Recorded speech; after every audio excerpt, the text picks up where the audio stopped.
Keep yourself in the loop of everything football. Listen to Alex and Jeremiah on the Golden State Media Concepts Football Podcast. Hello there, I'm Jeremiah. I am Alex, always and forever here. Dedicated to college and NFL football. The latest football news on and off the field. NFL draft trade rumors. We've got you covered from the NFL, Big Ten, SEC, Big 12, Pac-12, ACC, and everything else in between. Listen to the Golden State Media Concepts Football Podcast.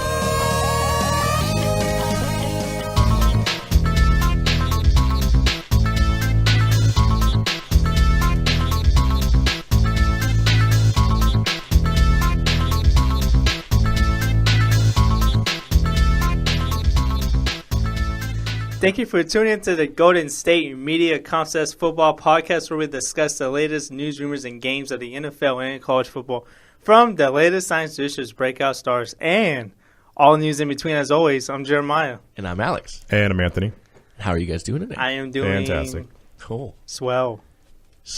Yeah. Hey, how have you been, Anthony? How was your week? I've been fantastic. Yeah, it's been a while. Seen you. That's true. There's that. It's been a while. Yeah, you were just saying that you went to No Mercy here in Sacramento at the new arena. I did. I dressed up as Ric Flair, said woo 1,000 times. I have I have a healthy respect now for like celebrities in general. That always do their thing. Dude, like that's the thing. Like Ric Flair, it was fun being like a day of Ric Flair because like you get to like take a bunch of pictures and do the woo chants a bunch, and that was fun.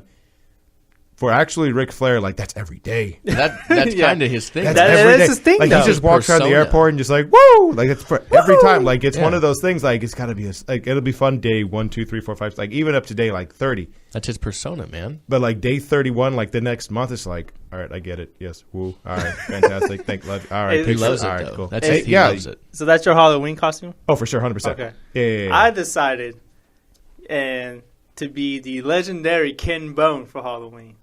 And we'll just take a break and see exactly how many of you know who that is. If you don't know who that is by By now, name. if you don't know who that is by now, do some research, folks. Think about it. The group of people that know who that is mainly based off of the age group of people who are on Twitter, because he has been made into a folklore joke hero like Harambe, Yeah. which is the same subcategory of age group. 18 or teen to like 35. I kind of think that's our audience, though, too. Well, I'm not saying you're wrong. I'm just saying if it wasn't for being on Twitter, when I'm very casually on Twitter. Now, I'm always on Twitter. Exactly. So you and I are completely different in that sense. I'm barely on Twitter. And I still know who he is only because of Twitter. I was like, who's this Peter Griffin looking guy? Why, No, he's the toy collector from Toy Story, too. I think he looks more like that guy. No way. He Really? looks like Peter Griffin. No. Yeah. No. Yeah, like the guy's a folk like lore legend now for doing nothing. What it is people make fun of people. I'm sure somebody made some joke, and then somebody turned it around because people like to, then become the catalyst and the champion of others, online also now. It's turning around in the other way. And then they made it a good thing. So, yes, he does look a lot like Al from Al's Toy Barn. But I also think he looks like Peter Griffin a little bit. No. He's got more hair than Al from Al's Toy Okay, Barn. that may be true, but come on, he does not look like Peter. Peter Griffin has nothing on my man Ken Bone there, man. He has nothing on him. Well, anyways, I'm sure you're going to love dressing up as him.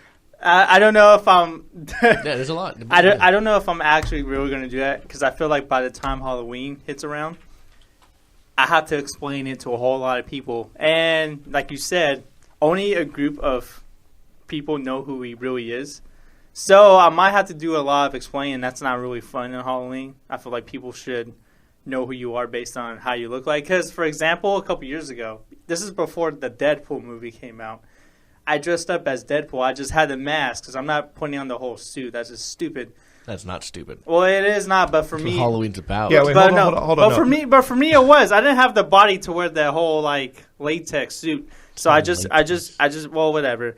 So I just had the shirt, and then I had the mask, which was really hot. Yep. And no one really knew who I was. They're like, "Oh, you're Spider-Man." I'm like, "No." Even though they do look alike. No, and to be fair, they kind of do. Their basis was similar. So to be fair, they are. And then there's like this group of people, and they're like, "Hey, you're Deadpool." I was like, "Yeah, finally someone knows who I am." Yeah. See, I was happy. I get what you mean about having to explain your costume. That's why my costumes are always it's not needed to explain. People get it. Who are you going to dress up as? Don't know. Don't know? Don't know yet. All right. Don't know. But it'll be awesome, and I'll let you know about it. Yesterday, I wore a Lego mask at Target, like a legitimate one. Like I look Lego like a mask? full-on Lego person. It's clearly a child's costume, so my chin was visible, which was weird because you got this yellow face on, and then I got a bearded chin under that. But otherwise, yeah, I don't know. We'll figure it out. I'm not too worried about it. I'm sure we'll get there. Not Ken Bone, if that's what you're wondering. What do you mean, Ken Bone? Not going to be him. Not gonna be okay. You know who I'm sure maybe actually you know what? You know what I'm sure is probably going to be a good, as in not good, probably bad, but a Popular Halloween costume this year. It's Colin Kaepernick. Colin Kaepernick. Yeah, because of the fro, man, and because people are going to put his jersey on, put a fake fro on, and just kneel all over the place. the kneel when you go trick or treating. Yeah, they open the door, and he's going to be kneeling there, and I bet you some people will get upset about it too. No, some people will. Yeah, and speaking of Colin Kaepernick, he has been officially named the starting quarterback for the San Francisco 49ers this Sunday for the Buffalo Bills against the Buffalo Bills game. And you're clearly not a fan, Alex. No, so we talked about this. Anthony knows where I stand on this. You said they can only get so much. How much worse can it get? Well, this offense is 31st in the league. That's not all on Blaine Gabbert. Yes, Blaine Gabbert has been arguably the third worst quarterback in the league, second worst quarterback in the league. Some people consider him the worst quarterback in the league in the last 5 weeks. Yes, he's been bad. But the offense as a general offense has been bad. They are 31st overall. He has more interceptions than he does touchdowns. That's understandable. But as I've told you before, and as I mentioned in the sports show, this offense is not suited for Kaepernick. Yes, he is fast. Yes, he is athletic. But Chip Kelly's offenses are based off of accuracy, which Kaepernick does not have. He's not a great accurate quarterback. Neither is Gabbert. That happens. But it is also based on quick reads, which Kaepernick has shown he cannot, or at least has not gotten better at doing. You know, he missed a wide open receiver on a goal line last year against the Rams. It's not like he was wide open at one point and then they got covered. Nobody ever went over to him. You know, Kaepernick on his own could have done something and just thrown it to him. He doesn't have a good eyes for reads. We saw that last year with 3 interceptions against the Cardinals, 2 pick sixes, where your eyes need to be really good on that side of the field where you have a very short field behind you. 2 pick sixes. We saw him throw numerous interceptions last year because of it. He chooses to run instead of complete his reads. He doesn't trust his ability to do so. So it's not like this offense is made for him. Yes, he's quick. He can run a read option. But for the passing game, there's a reason besides the injury that he hasn't become the starter yet. And is that because Gabbert's outplaying him, which means, yeah, it's going to get worse then, because if there's a sense that he can't run this offense as quote-unquote well as Gabbert has, yeah, there's plenty of room for it to get worse. Believe me. Yeah, and it's one of those things of, you talk about, if you want to look at the positive side, with Colin Kaepernick, it's one of those things of like, Chip Kelly's had the running quarterback before. He had the running quarterback in Oregon. And Mariota's very accurate. And he's got a strong arm, and he was very good at reading defenses. He can do more than run. He can actually throw it. Exactly, yeah. But when he's gotten to the NFL, he's had Nick Foles, Sam Bradford, Mark Sanchez. Yeah, he had Michael Vick for a little bit, but it was mostly those 3 quarterbacks who aren't mobile quarterbacks. They can move around a little bit, kind of like Manning style, but not exactly the same thing as what Mariota was. So since he's been in the NFL, that hasn't been his system. Yeah, and Foles was the best at it, and with the basis system he had where he still kind of ran a pistol option offense, just less quarterback runs, and that's because Foles can read defense. Well, at least he can go through his progressions, I suppose. And you have something now, like you talk, like, the Niners have been terrible, which you don't put all on Blaine Gabbert because you said, name me a good skill player outside of Carlos Hyde. Like, maybe... Jeremy Curley's been really consistent. He has been good, but, I mean... One person's going to pop free. He's the only consistent receiver to get open. Quote-unquote number one receiver didn't get targeted last week. You know what I mean? He didn't get targeted last week. Torrey. Torrey. Oh, yeah. Okay. Well, Smith. He's not the number one receiver anymore, though. Well, he's supposed to be. But it's also he's a one-trick pony. Exactly. But Jeremy Curley, I mean, he came over. That kind of sheds light on the offense in general, too. The guy hasn't even been with you for a full season. He came over real late, right before the first week, and he's your leading receiver. Yeah, I mean, that's just... Well, that's just game planning. That might say a lot about Torrey Smith also. Oh, I'm not talking about him anymore. Yeah. I mean, it's purely on Curley being the leading receiver. But I mean, also, it might. But even Curley hasn't had more than 23. So he had 827 yards back in 2012. But he's never been like after that 523, 409, 152. Like he's after that season in 2012, he's never had more than the 523 yards. So it's not like he's been killing it. K-Mir has been killing it. It might just be one of those things with Curley of just like someone has to get the numbers. Yeah. Like someone's going to get, a couple hundred yards after a few weeks. That doesn't mean he's good. That just means he's one of the options on the team. It's kind of the things I talk about with the NBA. It's like the team has to score 80 points. Someone's going to get those points. Not everyone's going to get shut out every week. You're going to score some points. Exactly. Someone's going to get those numbers. Carlos Hyde looks generally good, but everyone else in the offense looks, terrible.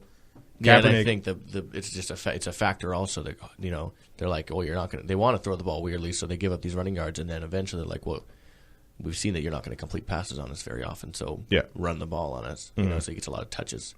Yeah, so this just becomes one of those things of, is it the best thing in the world for the 49ers that he's starting? No. Is it the worst? No. It's just going to be one of those things. They're just like, okay, they're still going to lose games. Now you try with Kaepernick. If that goes south, then you basically just restart next year, baby. And I agree with that. I think if Kaepernick does struggle, which I think could happen, and it probably will, especially against not a bad Buffalo defense. Yeah, but Kaepernick's probably going to get like 5 to 6 weeks of being a starter because we got 5 weeks of Gabbert, and boy, that was rough. I don't know if it's necessarily something you can straight equate to one another.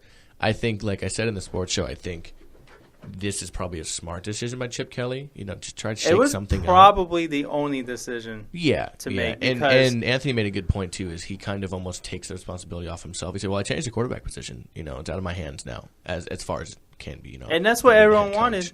Yeah. Everyone wanted that to happen. Yeah, so at least you're appeasing the fans in that sense. I just think there's so much that, how much better honestly, can it get?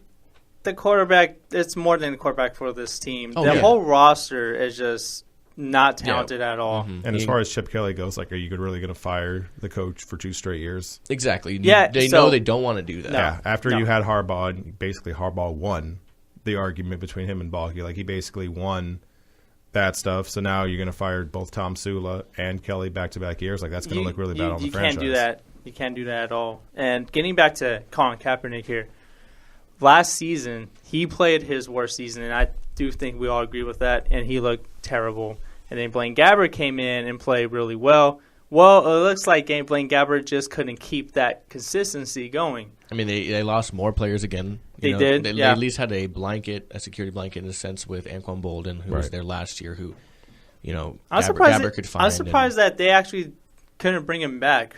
I wouldn't be surprised if maybe he just didn't want to come back. Maybe. I wouldn't be surprised either. But anyways, it looked like Colin Kaepernick looked like he lost his confidence a little bit last year. And getting back to that Arizona Cardinals game, I think on week 3 or week 2, when he threw like 4 picks and he threw 5 interceptions on the year. He had the majority of them in that game. Mm-hmm. And again, he shortened the year. He didn't play the game. He played got only supplanted 8 pretty games. quick. Yeah.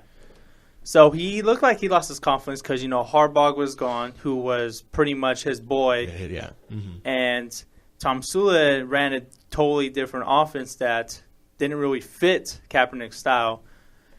And I think with Chip Kelly, I think this is a perfect fit for Kaepernick. I'll have to disagree with you on this, Alex, but to me, when Kaepernick was struggling last year, I said that I think Philadelphia was a good fit for Kaepernick because of Chip Kelly, and then Chip Kelly was a good fit for Kaepernick. So I do think that Kaepernick needs Chip Kelly, and Chip Kelly needs Kaepernick. And I know you disagree with that, but purely because of the reasons I told you. Kaepernick is athletic, but that's about it. We've seen him when he doesn't follow through on his reads, he just runs, and that can only get you so far. Put a spy on him.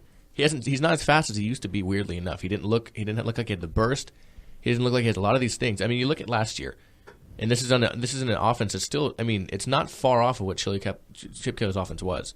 He ran for 256 yards. He only had 1 score. He had 4 fumbles. He threw for 1,615 yards, 6 touchdowns, and 5 picks.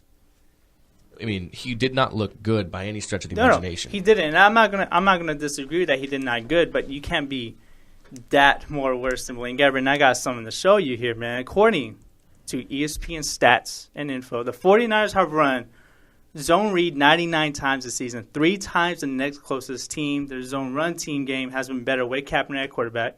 So, for example, since 2012, between Kaepernick and Gabbert, yards per rush, Kaepernick has 4.5, Gabbert has 3.9. And quarterback keep percentage has been 32 with Kaepernick, 19. What year is that from? No, this is from yesterday, but it's been since 2012. So since Gabbert wasn't playing on the Jaguars. Well, yeah. But still, though. That's a very skewed stat in my eyes. But Gabbert did play last season, too, and then he's been using the zone. Last year. And then he's been using the zone read this season as well. Yeah, I know. What I'm saying is Colin, yes, athletically fits the offense. Skillfully, no.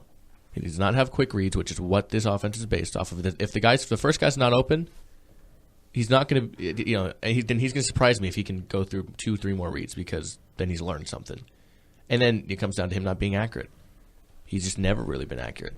The only quarterbacks in the league that I see that are very qualified in terms of their skill set for a Chip Kelly offense is obviously Marcus Mariota.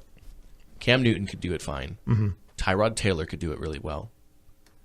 And Russell Wilson, obviously. And then it's kind of here and there. I can see Aaron Rodgers. I can see Aaron Rodgers doing it. Aaron probably could, because Aaron's really good at quick reads. But I mean, I'm kind of meaning the athletic, but also accurate. And Tyrod could do it well. Marcus, for sure, obviously could do it really well. Andrew Luck could probably do it fine enough. Russell Wilson can probably do the best of anybody. I think maybe Derek Carr can be a good fit too. Yeah, maybe. But what I mean is, funny, it's not any of the quarterbacks on his roster. Right. It's not either of them. Well, that's not Chip Kelly's fault. That's Schimbalke's fault right there. I'm not saying it is. Honestly, I don't think they should have hired him in the first place. They didn't have the personnel for a Chip Kelly type team. The Eagles had a fast team. I don't think Schimbalke should have even been there to make the hire. I don't really like Trent Baalke. I feel like he's not a good personnel kind of guy. There's been people talking about how he's not a great fit there anyway. He kind of likes to control stuff, as we saw with the Harbaugh stuff that came out last season, and the one prior, excuse me. But no, they're playing a Bills team, a team that isn't exactly a pushover on defense. Yeah, they're on like a 3-game winning streak. Exactly, right now. they're on a hot streak. I don't see them winning this game, and I don't see Kaepernick doing that well. We put an over-under on his yardage, and I think Anthony gave him 200, a little bit over 200 total yardage. Total? So rushing and throwing. Okay, I can see that. Don't get me wrong, that my expectations for Kaepernick are not really that high. So, you got to be real with Kaepernick, so to speak. But I am very interested to see what Kaepernick can do in the Chip Kelly offense. And Colin Kaepernick being the starting quarterback for the 49ers really makes San Francisco the most interesting team in the NFL, in my opinion, because Kaepernick has been in the news with so many stuff about his political views and all that, and he has a chip on his shoulder. So I think a lot of people are going to watch Colin Kaepernick this year because he's been in the news so much for other reasons than football. And they're going to, I think, for example, imagine if Colin Kaepernick was a star against Arizona last week. People are going to tune in to watch that game. They're not tuning in to watch Blaine Gabbert. They're tuning in to watch Colin Kaepernick. And not many people tuned in that game in general. No, exactly. But if Colin Kaepernick played, more people would have tuned in. The ratings would have been so much higher because Colin Kaepernick makes the 49ers interesting. Yeah. Tell me this is interesting. 160, 124, 67, 162. Those are yards he threw for last year in games. No, and I get that, but okay. I'm not tuning in to watch a quarterback throw for under 200 yards. He makes the 49ers interesting because of the news surrounding him this year. I get what you mean by that, but at the same time, if I'm a football team, I don't care.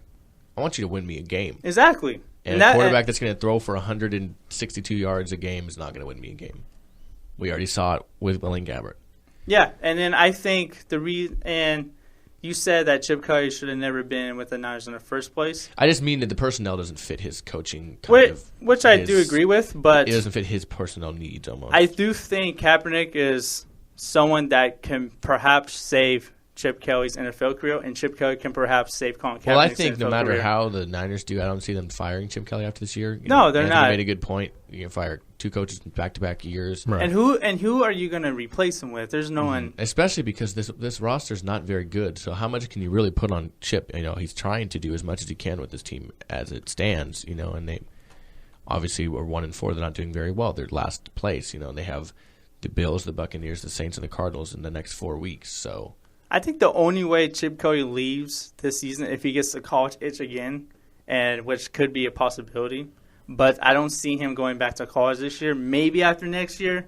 there's going to be some good job openings. Yeah. So unless Chip Kelly gets the college itch again, that's the only way I see Chip Kelly leaving the 49ers. I understand that. They are currently projected now. The 49ers were 31st in the projection ratings before switching to Kaepernick. Now with the quarterback change, they are 22nd overall. Yeah, I don't see that quite. They have a 4% chance of making the playoffs. Duh. They have a 3% chance of winning the division, and then because they have to put it at any team that is, at that low of a level, they put chance to win the Super Bowl 1%. Yeah, that's not a surprise. So, we'll see how this goes. Like we said, they have a game on Sunday morning against the Bills here, local time in San Francisco. It's 10 a.m. So early game. We'll see how it goes. Yeah, and getting back to Christian Ponder here, I do think Christian Ponder is going to get some starts this season for the Niners as well, because there's no way they're going with Blaine Gabbert again. And if Kaepernick does struggle, which I think could happen, Christian Ponder is going to be the star probably for the final 5 weeks of the season. And then the Niners are probably going to they're going to try to draft a quarterback this spring. Yeah, we'll see. Yeah, this is because unless Kaepernick happens to have a magical season like he did in 2012, which I don't think is going to happen. No. Then they proved me wrong. So all right. Well, one last thing before we take our first break. Odds are, we're gonna get your odds. Just give me a 1 out of 10 what the odds are on this happening on Sunday. Colin Kaepernick cuts his hair before the start. No, he's gonna do the cornrows, man. Braid it. He's gonna braids, man. No, man, you cannot cut the fro, man. Why? You can't cut it. Why? Don't hate Kaepernick because he's a soul brother, man. He doesn't have to wear a helmet if he has that thing, man. We were talking about on the. You don't have to worry about concussion. That's exactly what Ben said. There you go. Yeah. Well, we're gonna take our first break. We'll come back. We're gonna talk for real, and then we'll take a last break and talk Wide Left Wednesday. So we'll do that real quick and come back here at the Golden State Media Concepts Football Podcast. Tired of searching the vast jungle of podcasts? Now listen close and hear this out. There's a podcast network that covers just about everything that you've been searching. The Golden State Media Concepts Podcast Network is here. Nothing less than a podcast bliss with endless hours of podcast coverage. From news, sports, music, fashion, cooking, entertainment, fantasy, football, and so much more. So stop lurking around and go straight out to the Golden State Media Concepts Podcast Network. Guaranteed to fill that podcast itch. Whatever it may be. Visit us at www.gsmcpodcast.com. Follow us on Facebook and Twitter, and download us on iTunes, SoundCloud, and Google Play.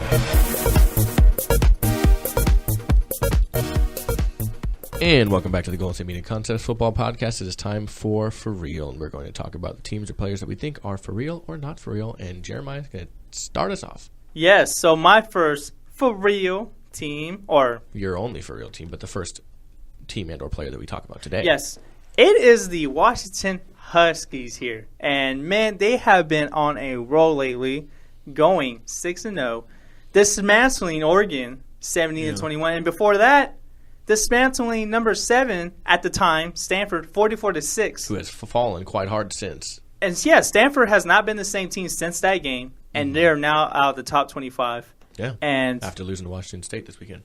I'm going to be honest with you. Washington Huskies were ranked, I think, 14 to begin the year. 14. And I thought they were a year away from being really good. You did, yeah. I did. You even put them, you mentioned them as a year away, but still a very, very soft potential, dark horse candidate. Yeah. Like, I had Jake Browning as a dark horse Heisman candidate. You did. And the way he plays, I don't think is good enough, at least this year, for him to get the consideration for the Heisman, but he's definitely playing lights out. But he is definitely going to be in the conversation this year. Yeah, somebody will mention him. Because of his numbers. And because of the team's And the team wins. is good, and they're in the top 5. Yeah. But the question I have is Washington for real? And I really do think they are. Well, they are for real. Yeah, I mean, Washington has played really well. I mean, they have benefited. I'm pulling up their schedule real quick. I'll have the schedule up. up. I'm pulling them up for me. They have benefited, in my opinion, from a weak-ish schedule. So week 1, they played Rutgers. They tore Rutgers up. Then they played Idaho. Obviously tore Idaho up. You know, who doesn't tear Idaho up? You know what I mean? You know, they beat them 59-14. Then they played Portland State, and they beat them 41-3. Then they finally played an opponent that actually is at least worth something in Arizona, and they'd only won by a touchdown. That was the toughest test of the whole year. Exactly. And then they played Stanford, who, yes, they were ranked 7, but they're not. I didn't ever really think they were that great this year. And definitely, I mean, you look at them, they were 7th. They've lost back-to-back to each Washington team, Washington and Washington State. Now they're out of the, And then they played an Oregon team that's nothing like it has been in the past few years. I mean, they walloped them 70-21, but they still played them well. They didn't just wallop them. They molly-whopped them. Yeah, they did. Oregon State next week, Utah the following week, Cal, USC, Arizona State, and then they finished with the Apple Cup against Washington State. This isn't a very tough schedule. No, you look at this, they in my eyes are favored in every single game the rest of the year, even with 21 Utah, regardless of the fact they're ranked or not. This is a number 5 team versus a 21 team. You would assume that they're favored. Cal is not what they were last year. USC's not playing great. Arizona State isn't very great, and then Washington State. Those games are always up in the air. I don't think that they're going to lose that game. I think Washington State can still give them issues, but I think Washington's a very good team this year. So I'd probably still give it to Washington, as much of a Washington State fan as I am. None of these teams are very this is a very easy schedule. This is by far the easiest schedule of any team that's currently ranked in the top 5, I would say.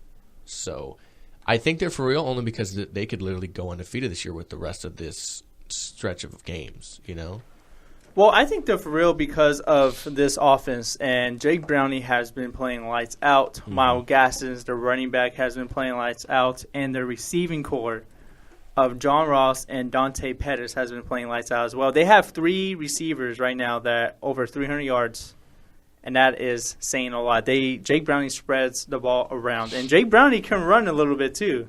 He can run a little bit. And going back to the schedule here, it is an easy schedule, I would admit that, but the Pac-12 is not as strong as, I don't think, as you and I thought it was, Alex. Yeah, I mean, Washington State is in second place at 2-0 in the conference. They're 3-2. Washington, obviously, like we said, is 6-0, and then Stanford, we just talked about how much they've fallen, followed by Oregon State, California, and Oregon within the north, and then, the South isn't very strong either. I mean, Arizona State's 5-1, but that's not saying a huge amount, Yeah, and so they are benefiting from a really easy schedule, and it is the easiest out of the top 5, as you said, Alex. Mm-hmm. But because that game later in the year between Michigan and Ohio State, they have to play each other. They're in that rivalry week and the final week of the season. That's going to potentially move Washington up to number 4 to clinch a potential playoff berth. And I think if this team does happen to make the playoffs, I don't think they're going to do that well. Yeah, well, they're really young, and I do think they're a year away from being a championship contender. So I have 2 things to say that before I bounce it to you, Anthony. I'll get you. So something with Jake Browning, right? Like, he actually has maybe not passing yards the best, but he's 23 touchdowns and 2 interceptions. Like, that's even Lamar Jackson can do that. Yeah, and Lamar Jackson's setting college football on fire with stuff he's done. So it's one of those things to where, and he's only a sophomore, by the way, playing. Yes, so he is. He's from this area. Actually. He's from this area. Not far from here. And my brother and I really wanted him to go to Washington State. Of course, he went to the one place we just didn't want him to go. And he has to play next year, so he's going to get a little bit more grooming next year. Mm-hmm. I mean, a lot of times in college football, one of the reasons why, I wouldn't assume they're going to do as well if they make it into the playoffs, because you're going to have to face either Harbaugh, Urban Meyer, if whoever wins that. You're going to have to face Saban, and that's never going to be fun. And then, however that breaks down, they're probably going to lose. Now, Peterson's don't forget about Clemson also. And Clemson, with I can't think of his name, Dabo. So, yes, Dabo Swinney. You have all those quarterbacks you're going to have to go to who all have won a national title, except for Harbaugh. And, you have a young quarterback who can grow. So, I'm kind of with you. Next year, maybe a little bit better. Peterson, we've seen what he can do over at Boise State. And I would say they're for real in the sense of I think they're a top 10, top 12 team or whatever, but maybe not top 5. Top 5 seems like one of those. They're going to have a very good chance of winning the national title. I can't see them beating Harbaugh or anybody like that. And that's why I can't see this team making a run at the national championship. Like I said earlier before the season started, I do think they're a year away from being the legit playoff contender. Even if they make the playoffs now, I don't see them going very far. Yeah, well, with what you said about them being a year away kind of earlier this year, a lot of people agreed with you. When they opened the season, they had a 40-1 odds to win the college football playoff. Now they sit at a 6-1, so a lot of people went it that way. And then in relation to their schedule, of the top 10 teams in terms of strength of schedule, it means most impressive victories. Clemson currently sits at 1, Texas A&M at 2, Alabama at 3, Ohio State at 4, Michigan at 5, Tennessee at 6, Wisconsin at 7, and all the way at 8 is Washington. So of the top 10 teams, the 5th team is ranked 8th in terms of strength of their record, how well and how good they've looked in terms of the teams they've beaten. The only 2 teams worse than them in that aspect is Florida State at 9 and Louisville at 10. So, I mean, it'll be interesting to see where they go from here. I think they're for real in the sense of I think they'll keep winning games. Yeah, and I wouldn't be surprised if they finish undefeated, but if they happen to go to the playoffs, I think they're going to lose. I think they're going to lose that first game to either Alabama or whoever is going to be ranked number 1. It's probably going to be Alabama. Yeah, let's put it this way. As of right now, it stands. They're they're 5th, right? You have Alabama at 1. You have Clemson at 2. You have Ohio State at 2. You have Clemson at 3, and then Michigan at 4. Right? Say Ohio State beats Michigan and Washington keeps winning. Say Washington moves into the 4th spot. So it's Alabama, Ohio State, Clemson, Washington. They draw Ohio State. Ohio State's going to run them, just as we've seen it. Ohio State looks like they would just run them. Yeah, and this is a young squad too. It is. This is a young squad, young offense. And that's why I think they're just a year away. Yeah, right. Well, but they are. But this team is for real now. They are a legit college football team, because you see how they run the table against all their opponents this year. They only one win has been 7 points. The rest of them are double digits. They're running the table a lot.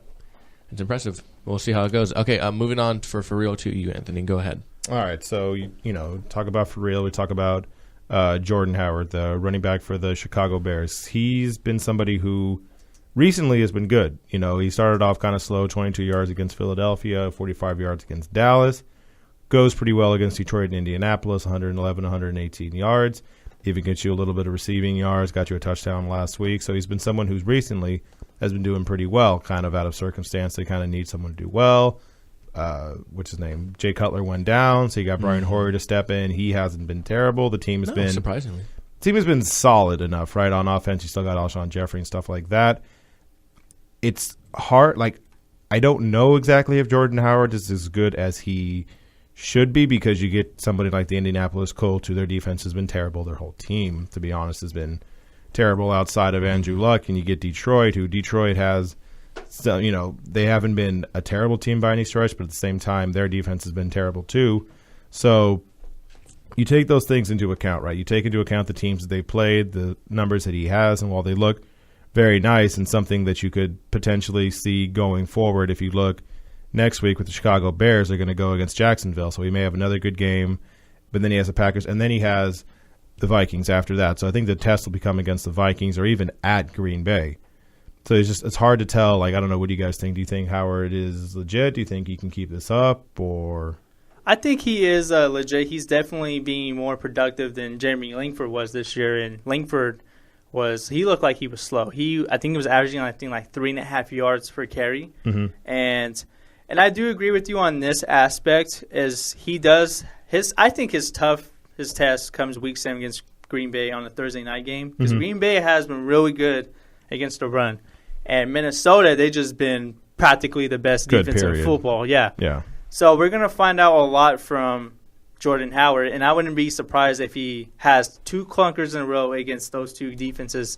Jacksonville, he's probably going to – I wouldn't be surprised if he has 200 yards in that game. That's just how bad that defense is in Jacksonville. Yeah. It's interesting to look at. I mean, they definitely have had a couple games, like you said, that he's had probably the ability to be a little better.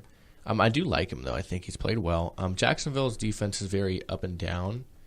Sometimes they'll look really good, and sometimes they'll look awful. They have the potential. They to flash, be good. yeah. Like it's a team just like Washington. We said it's probably a couple years away, maybe. I mean, you did have them kind of high, but I've always kind of said that I don't think you can have that many young players come at the same time and just mesh and play at such a high level right away. It's definitely like you look at baseball teams, especially with young guys, that grow together, and it's a stronger defense in that sense. I think that they'll have that ability, but I mean, for a 5th-round pick, he's been playing very well. He's been playing really well. He's come in. He's really done what Langford and Forte did last year in terms of receiving and then more of the rushing yards that Langford had. I definitely think he's going to have another good game against the Jaguars, and then the Packers is going to be a big test because they've been nothing but solid against the run. They've been leaky against the pass, but they've been absolutely great against the run. So that'll be probably his biggest test, I think. And then don't even get me started on the following week with the Vikings. That'll be after the biggest test to date would be the Packers. That one's going to be a tough one for him. Yeah.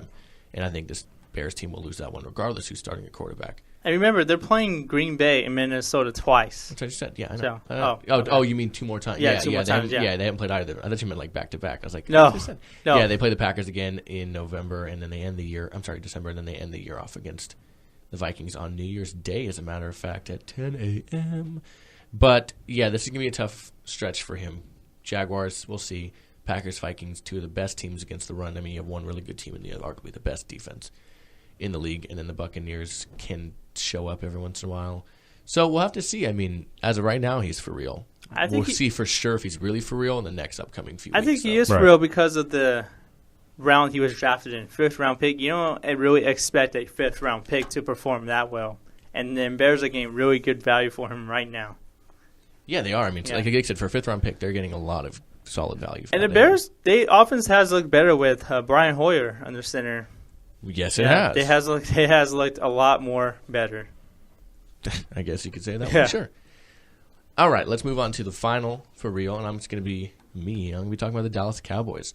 Dallas Cowboys, we mentioned on this team, or excuse me, on the show before, could very easily be a gaffe of a get-out-of-bounds play that wasn't executed by Terrence Williams away from being undefeated. They've won every game since then. They face off against the Packers this week, which should be a good test, especially for running back Ezekiel Elliott and the rookie passer Dak Prescott, because the secondary will be more open for him. There's still a lot of injuries under the secondary there for the Packers, but they're very good, like I mentioned a second ago, against the run, which is obviously a big part of their team with Ezekiel Elliott.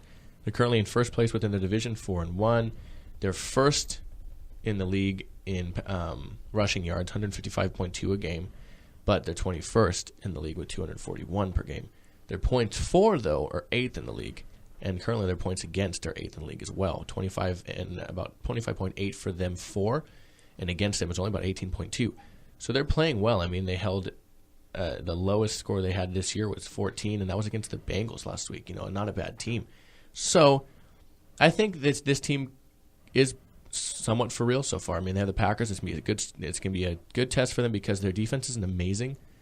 It is currently, I don't know what they're ranked, but they're giving up the 8th lowest amount per game. But they have the Packers, the Eagles, the Browns, and the Steelers. Those are 4 teams, good and bad. The Packers can put up points on them. Their offense hasn't been what it is, but their defense has kind of been carrying them. The Eagles' offense has looked good even in their loss last week. The Browns, probably a win. And they face arguably one of the best offenses in football with the Steelers. So these next 4 weeks, just like with Jordan Howard, these next few weeks are really going to tell us whether or not this team can really be for real or not. The way that they're going to look against these more elite teams is what is really important. And then you get to the thing is if, is Romo going to take over? Right. Is it going to be Dak? Is Ezekiel going to keep going at the rate he is? Is he going to hit a rookie wall? So it's interesting to me in that sense how this team's going to look maybe this time in the second half of the season, this point in the second half. Yeah, and Ezekiel has his toughest test against the Green Bay Packers as well this Sunday, who have defended the run really good. Mm-hmm. Yeah, they don't have I looked at this stuff. They don't have a running back, like the top running back who played. The highest was 39, and that was week 1 with Jacksonville with Yeldon. He had 39 yards. That's the highest the Packers allowed rushing. So something with Ezekiel Elliott, he's going to have to go against that. He has looked tremendous. Every week he's basically gotten better, and this will be one of the biggest tests he's had the whole year. Yeah. Not to mention I think they play the Vikings some point this year too. Yeah. Yeah, week 13. Yeah. But Tony Romo might be the quarterback by then. Well, I mean, purely as a rushing team, Yeah. This is just, I think they can be for real, at least in a sense. I mean, it's still Dallas. They could very well go 5 through this and then lose the next 5 and be at that 500 spot again. And this division is so much better too than we thought it was going to be. Yeah. I mean, that's not untrue. You have the Eagles still 3-1. They have their bye week. Washington's not far behind at 3-2.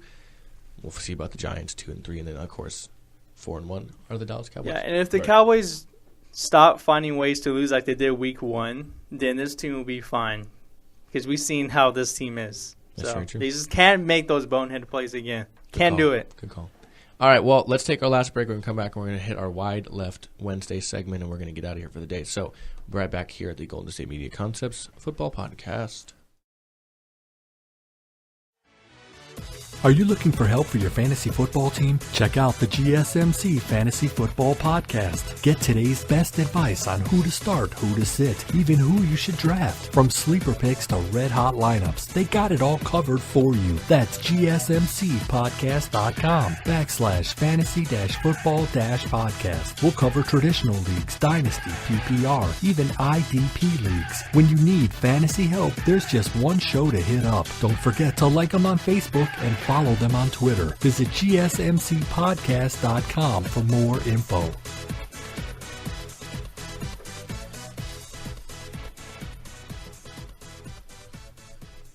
And welcome back to the Golden State Media Concepts Football Podcast. All right, so, the Wide Left Wednesday, we're going to go with some weird stories. So I'll start off.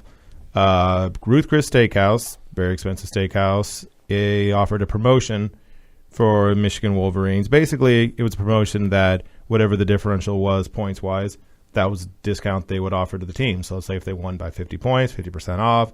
If they won 25-0, 25% off, stuff like that. All that sounded good. You do those things to, help people come in, stuff like that, because it's really expensive. You kind of price people out. All right, we're going to do this promotion where we're going to get stuff off.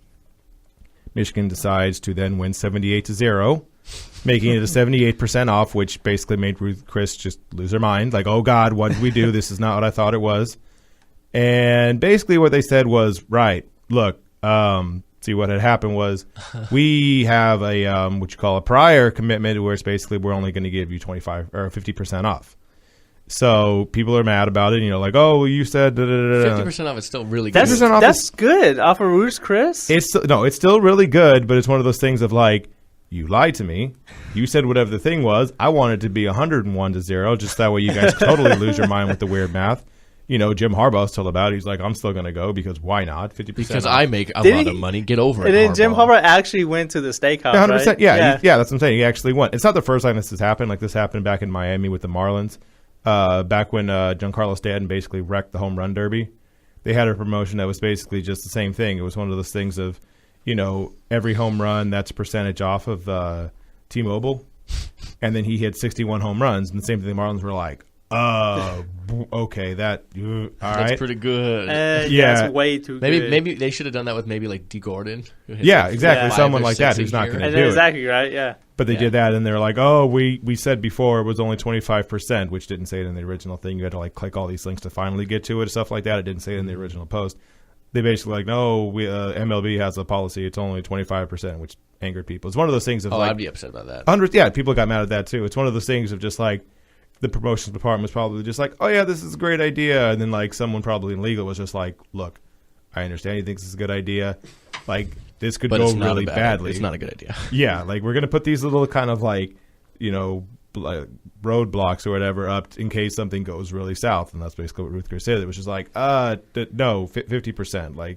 No more than that. We're not doing all that. We're not giving you $100 steak for basically $22. That's not. I'm never going to attempt to even purchase $100 steak. No, thanks. I'm probably not. And I really think Ruth Chris picked the wrong game to do that promotion. Yeah, against they Rutgers. Picked the wrong game. You couldn't wait until they played a Rutgers tougher lost opponent. the week before 58-0 at Ohio State. Even if you didn't lose 70-0, it was gonna be a bad game.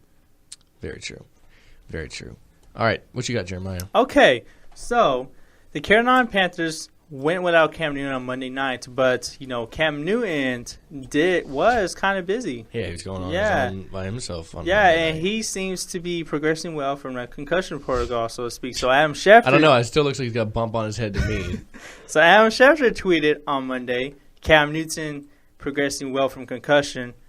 Proof, Cam is on a Segway-like scooter today in downtown Charlotte, and he is not wearing a helmet, and this has drawn a couple of some criticism from people, especially the guys on the Monday Night Countdown and just fans alike. And then Ron Rivera was asked about it, and Ron Rivera said he is an adult and we'll go from there, which it was perfect response. That's a great response. He's an adult. He can do what he wants. Yeah.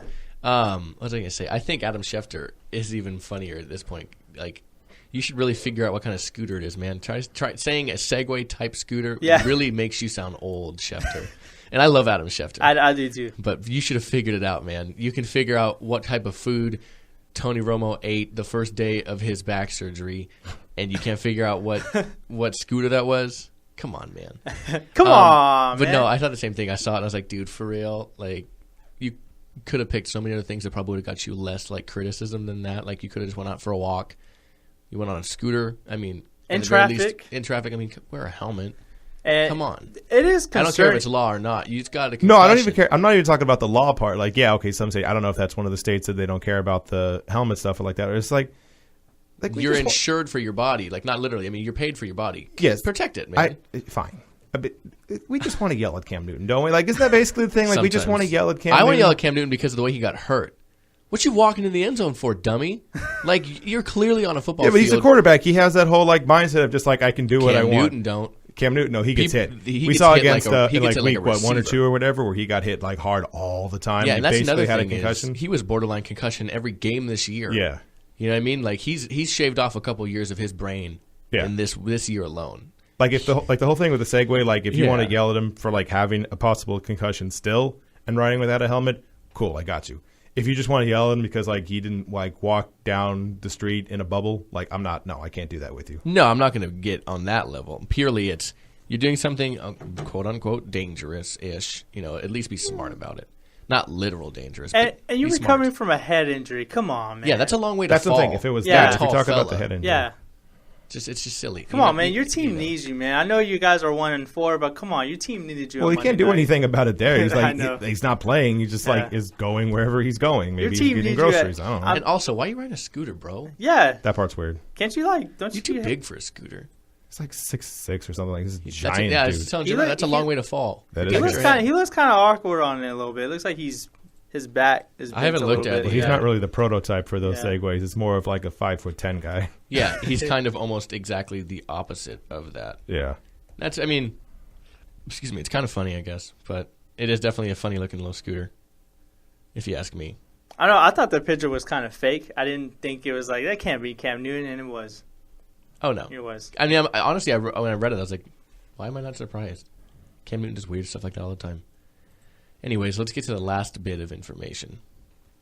Yeah, he looks so gigantic on that. That's a weird scooter. Yeah. He's so tall. He's like taller than like trucks on the road. And you can tell that's him because of the dumb hat he's wearing. Yep, exactly. That's how I figured out. I'm like, oh, that is Cam Newton because of that hat. Mm-hmm. It's always the hat. Anyways, so this weekend, Tyrod Taylor, the quarterback for the Bills, is playing quarterback. He's in shotgun.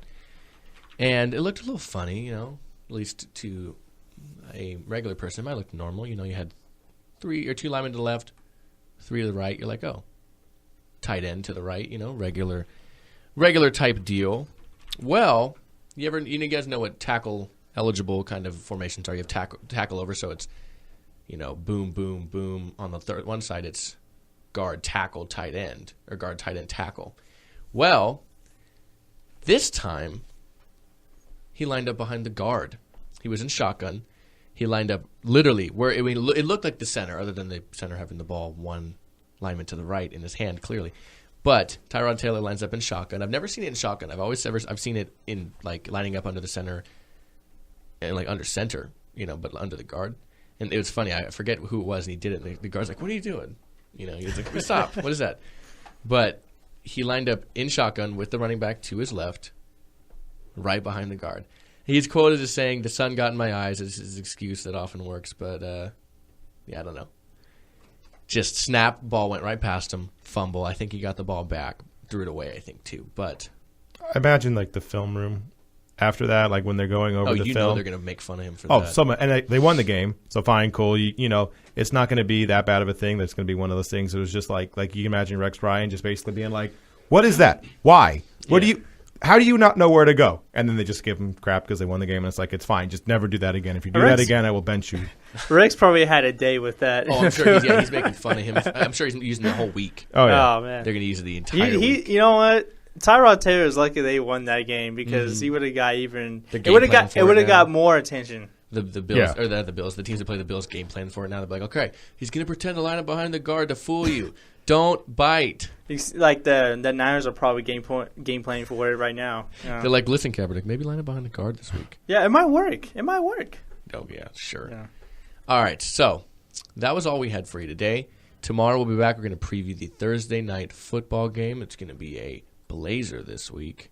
It's actually a pretty good matchup. I actually Denver, like San it. Diego. I actually like it. Yeah. Yeah, should be okay.